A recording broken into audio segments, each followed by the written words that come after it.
CBS LA at 5 starts with breaking news.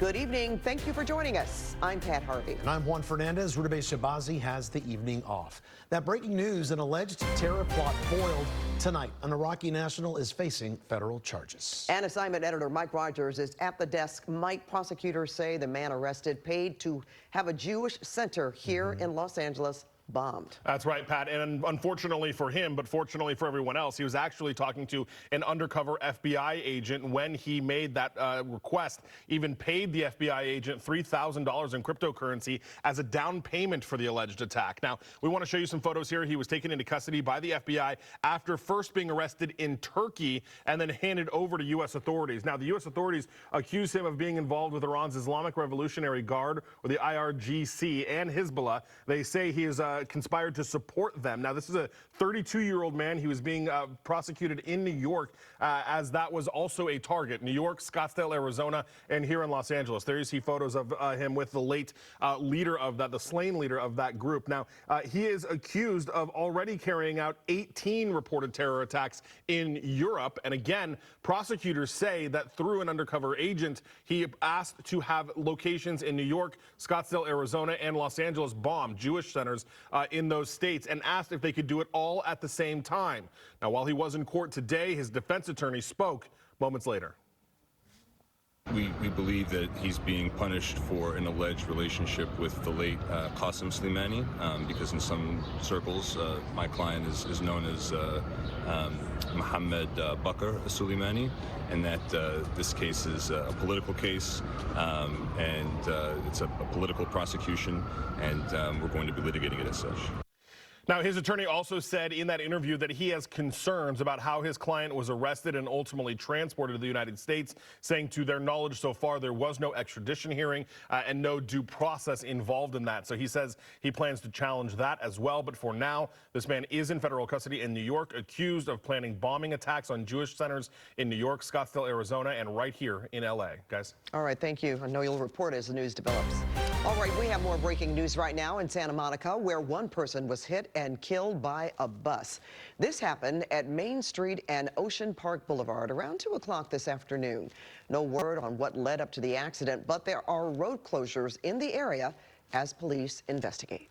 And developing news now, heartbreak and fear after a mother of 3 is shot to death in Tustin, and the killer is still on the loose. Well, CBS LA's Michelle Gili is live with those who knew the victim well. Michelle?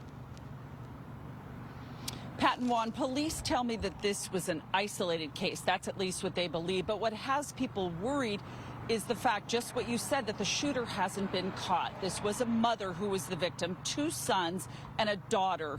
Her youngest child was just 5 years old. And this is the area where she was last night when she was shot, according to police, more than once. This is extremely shocking to us. We would never think that this would happen to any of our staff members.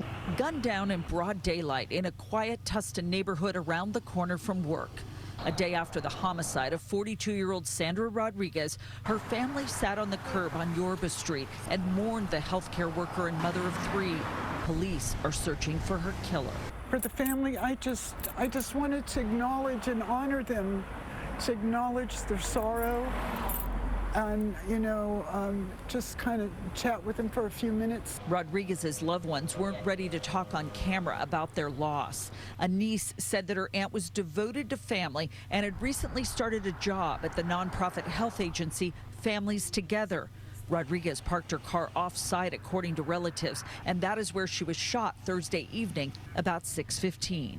We performed a wellness check actually this morning on the staff member, and that is how we got confirmation after she didn't show up to work this morning that something had happened to her. Officers came back to where it happened this afternoon after members of the victim's family found what they described as a shell casing wedged in the asphalt. Police collected the potential evidence but didn't want to comment on what it might be or if it's related to their investigation.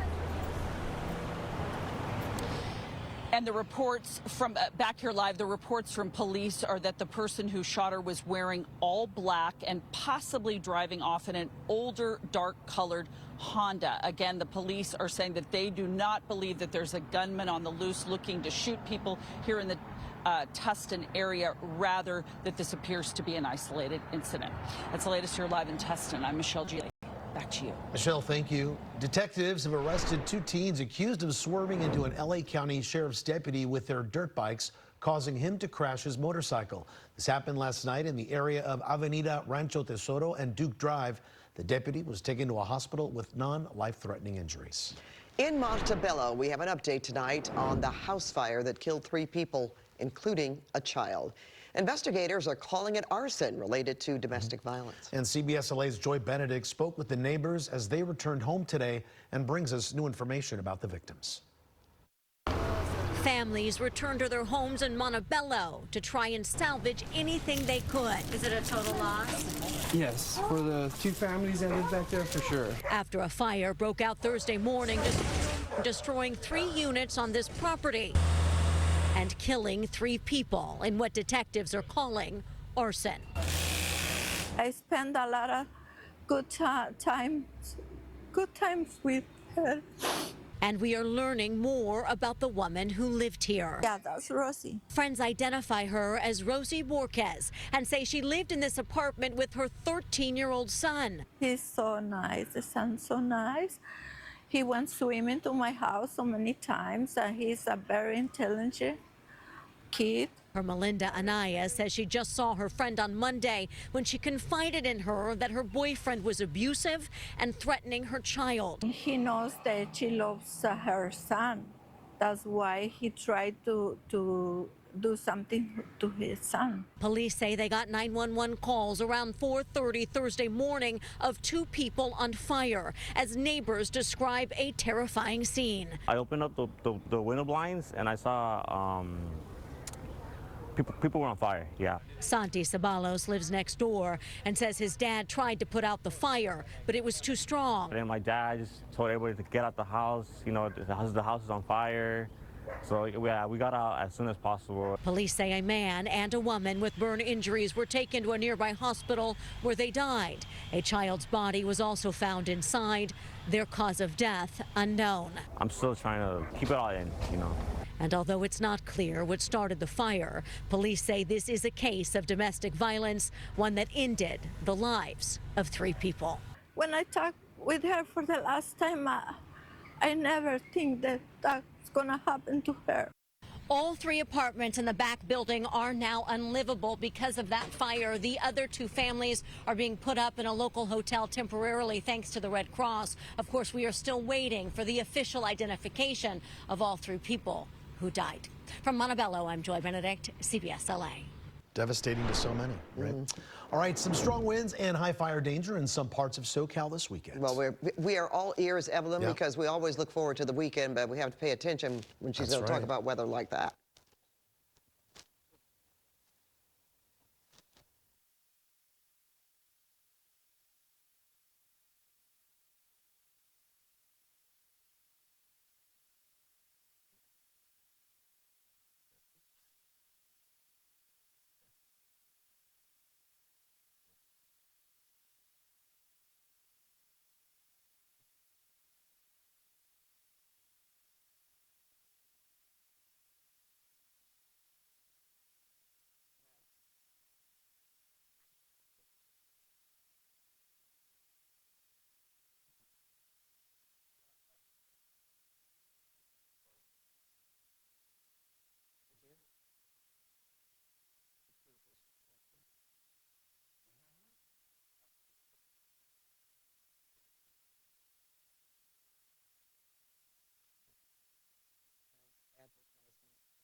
All right, Evelyn, thank you.